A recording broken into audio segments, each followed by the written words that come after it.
Hello everyone, this is Nicole from Right at Home, and today I'm sharing a bouquet card using my freshly picked stamp and die set from the newest Right at Home release.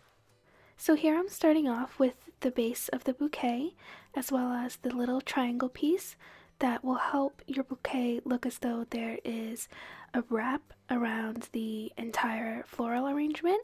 So I'm using the coordinating die set and the stamps, and I'm stamping that in some distress oxide ink and antique linen to kind of give it that light craft looking color.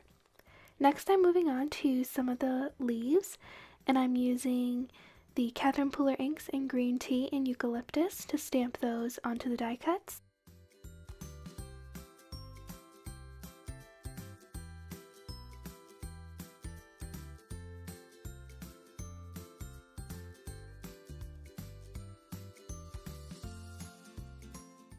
In this set, a lot of the images have several layers that can be stamped on top of each other to create even more detail.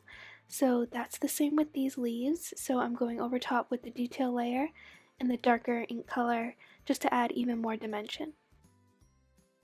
Next I'm going to move on to stamping all of the different floral images in this set using some different Catherine Pooler ink colors. So here I'm using Tutti Frutti, Rockin' Red, and Sauna to create this kind of poppy looking flower.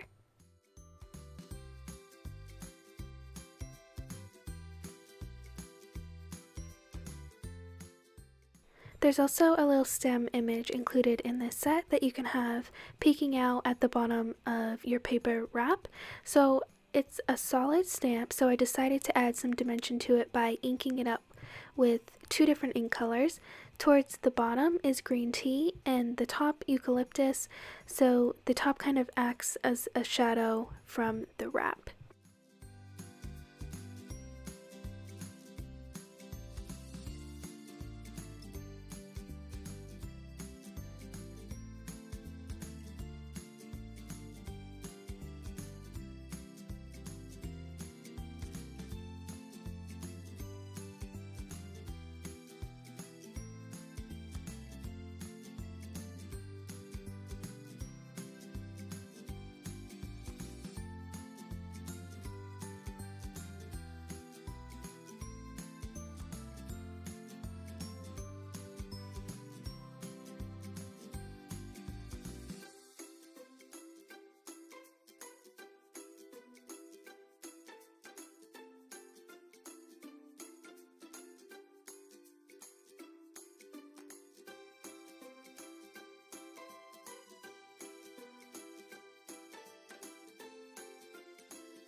Now that all my floral images are stamped, I can move on to the banner.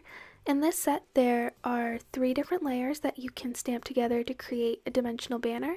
So here I started with the solid one, and that's in my latest ink color. There's the 2 little end pieces that I just double stamped in the same color, so it's slightly darker. And then these 2 little shadow pieces that kind of layer over top, and that will be in your darkest color. And then over top I can use the Thanks a Bunch stamp set and use one of the thinner greetings and curve it on my acrylic block, and I'm stamping that in a brown ink.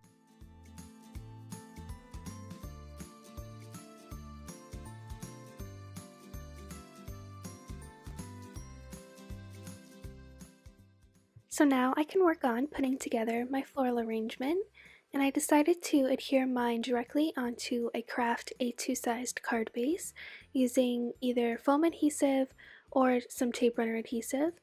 My paper wrap is adhered with foam tape and the stems just directly to the card. And then I'm kind of mixing and matching the two adhesives for the rest of the floral images just to create different layers of depth and dimension. And if you need help putting together some arrangements, I do have a stamping guide on my blog, and I will also link it in the description box below.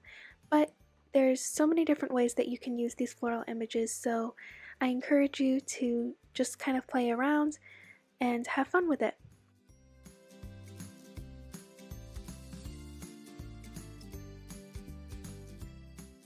Once you have your arrangement finished, you'll want to bring in that triangle piece and tuck it towards the back center of your arrangement, and this will make it look as though the paper is wrapped entirely around your arrangement. Then I'm just taking one of the little dot images that goes with the berries in the set and just stamping that in some white pigment ink to add some detail to the background. So here I'm showing you the card using the little tie bundle over the paper wrap, or you can use the little banner we created instead that says freshly picked. And that finishes off today's card. Let me know which way you prefer, either with the twine bundle or the banner, in the comments below or over on my blog. If you want more information, you can visit the link to my blog, which is included in the video description below, as well as links to all the products and inks used on today's card. Thank you so much for watching. I hope you have a great day, and I'll see you next time. Bye!